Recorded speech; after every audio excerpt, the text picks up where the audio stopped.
Hello, मेरा नाम उज्ज्वल नंजन। आप देख रहे हैं मैकेनिकल साथी। सो फाइनली कुछ इंजीनियरिंग के बच्चों के लिए काफ़ी अच्छी न्यूज़ आई है, तो उसको आज हम देख लेते हैं। और इसको देख के मुझे भी काफ़ी शौक लगा कि लिटरली बहुत अच्छी अपॉर्चुनिटी हो गई है एसएससी जेई के बच्चों के लिए। जो जब नोटिफिकेशन आया था तो मैंने अपने ग्रुप में भी ये चीज़ डाली थी कि एमईएस की वैकेंसी नोटिफाई नहीं हुई है। तो उस टाइम बहुत लोगों का ये डाउट था कि अरे इस बार एसएससी जेई तो बर्बाद हो गया है, वैकेंसी कम है, 200 भी नहीं है ई एंड एम के लिए। बट उस टाइम भी मैंने नोटिफिकेशन में भी, जब मैंने अपने ग्रुप में भी ये चीज़ डाली थी, तो मैंने लिखा था कि एमईएस की वैकेंसी नोटिफाइड नहीं है उसमें, और जो कि लिखा है नोटिफिकेशन में कि वो करेंगे, नोटिफिकेशन में इन फ्यूचर रिवाइज करेंगे वो चीज़।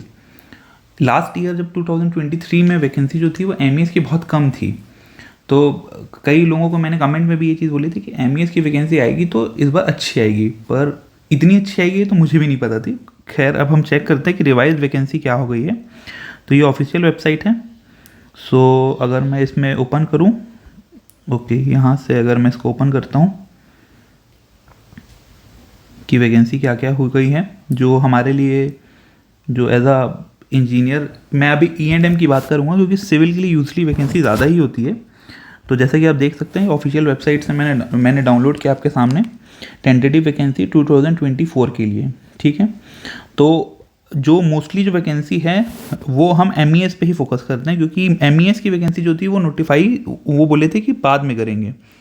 तो एमईएस की ई एंड एम के लिए, इलेक्ट्रिकल मैकेनिकल के लिए मैं ये देख रहा हूँ, तो आप देख सकते हैं 350 टोटल वैकेंसी है।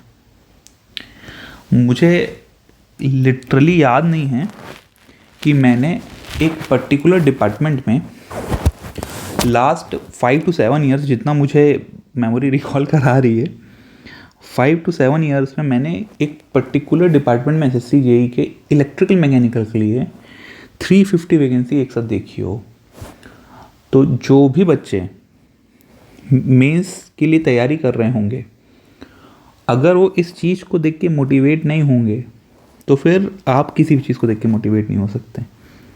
जिनके भी नंबर अब जो बाउंड्री पे थे, जो मैंने एक वीडियो बनाई थी गाइडेंस वीडियो एसएससी जेई के लिए, तो 125 130 के वाले जो बच्चे थे यूआर कैटेगरी में, अब वो बिल्कुल ही सिलेक्ट होने के लिए तैयार हैं, क्योंकि जो इतनी नंबर ऑफ वैकेंसी है, नोटिफिकेशन के पहले किसी को नहीं पता था कि इतनी वैकेंसी। हाँ, मुझे लग रहा था कि 150 के अप्रॉक्स तो होगी, क्योंकि लास्ट ईयर 2023 में वैकेंसी बहुत कम आई थी, तो 150 या 200 के बीच तो मुझे एक्सपेक्टेड थी कि एमईएस में आएगी, जितना मैंने अपने फ्रेंड से जो वहाँ डिपार्टमेंट में काम कर रहे हैं उनसे पूछा था। बट इतनी वैकेंसी आएगी ये तो यार किसी को नहीं पता था, और मुझे अभी भी यकीन नहीं हो रहा है कि ये रियलिटी है।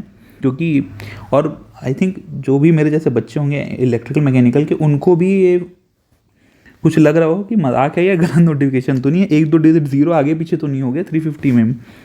बट अभी तक जो नोटिफिकेशन दिख रहा है वो तो यही है, तो इसको सच मानना पड़ेगा।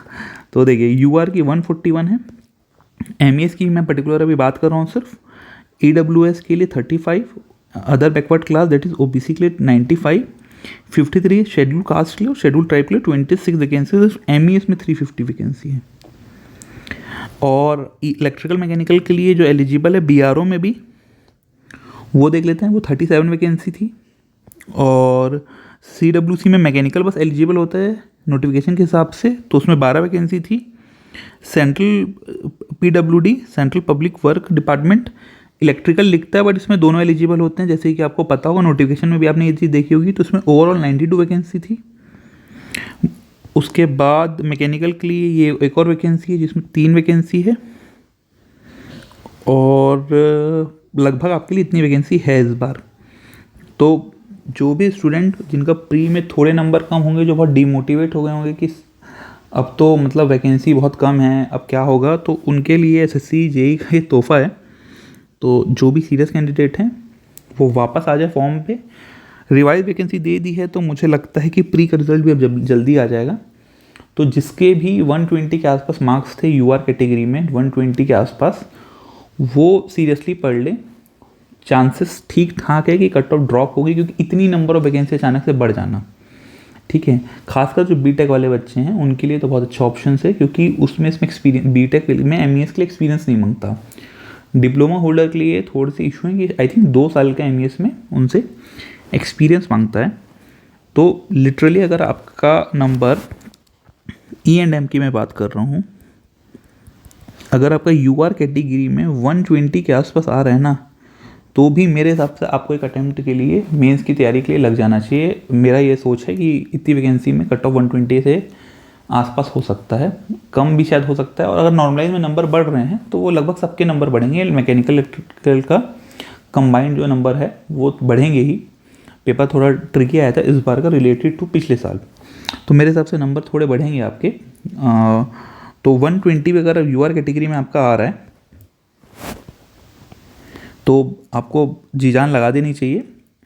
और आरआरबी जेईई का भी नोटिफिकेशन आने वाला है, तो आई थिंक इस साल जो भी इंजीनियर जो बहुत समय से स्ट्रगल कर रहे हैं, मैं समझ सकता हूँ उस फेज़ को, वो इस बार शायद उनकी लाइफ थोड़ी चेंज हो जाएगी। एक जॉब के बाद सारी चीज़ें चेंज हो जाती है, आपको वो सब मिल जाता है जो आप शायद एक्सपेक्टेड नहीं होगा आपको आज के टाइम पे, कि एक फ़ेज़ बस आपको लग रहा होगा, बट ये बहुत इंपॉर्टेंट फेज़ है।